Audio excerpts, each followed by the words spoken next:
everyone, the next speaker who has encountered difficult and pressure on his brain role, and even if he has 1% of the hope, keep trying. He will share us today, never give up. Please welcome Jerry Jordan.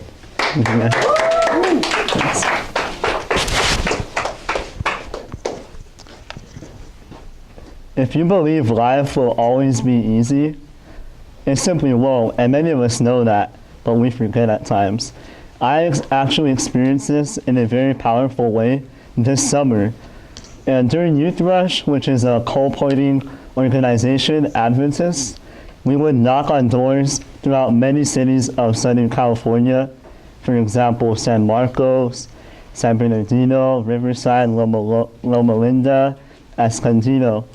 And I knew coming into this, it wouldn't be that simple. Many people don't like you knocking on their doors. It was about my 7th week on a Wednesday. It was one of the worst weeks I ever had, and the worst day. About 9 out of 11 doors would have no soliciting signs. That was the most I ever saw in the city. People were literally slamming doors on me, shouting at me to go away, ignoring me in front of my face. And I just wanted to give up and fail. But I knew God was always on my side, but sometimes I felt like I couldn't feel it. But it wasn't that He left me, it was that I would forget about Him. It was about my last door before my 4-hour shift. And I walk up to this door and there's about 5 no soliciting signs. One of them said, no religious vendors, no organizations, no companies. But I didn't want to be scared and skip a house just because I didn't want to be intimidated. So I went up and I knocked. And through the silhouette of the screen door, I saw a shadow of a man. And I never liked those because you can't tell what age, gender to talk to them. And I said, hi, sir, my name is Jared. Right away, he stopped me. He said, he slammed the door with a stick. He said, you saw the sign? And I was like, oh, yes, sir. He's like, read it to me. And I said, no religious vendors. He said, then get out. And I was like, whoa, sir, I'm sorry. I didn't mean to bother you. And he was like, get out now. And he opens the door and he rushes at me with a big wooden bat.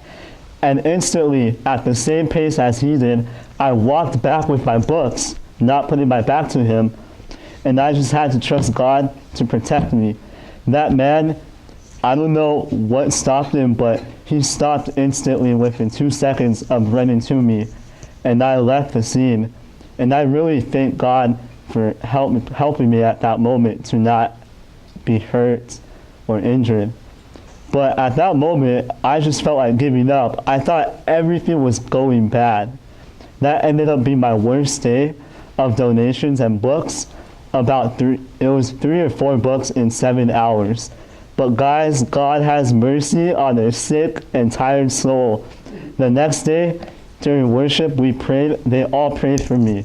And I ended up having my best day, 28 books in 7 hours.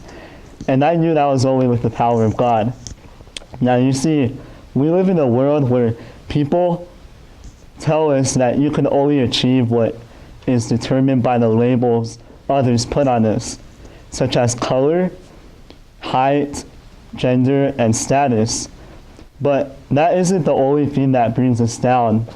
I think the biggest factor is yourself. You have the power to determine what you will achieve is in your hands. And when you fail, your heart and soul cry out melodies of distress that you can't do it. You will not be able to achieve that. But also, you have the power to conduct and compose your life. So when you hit rock bottom isn't the only way up. That's what I think.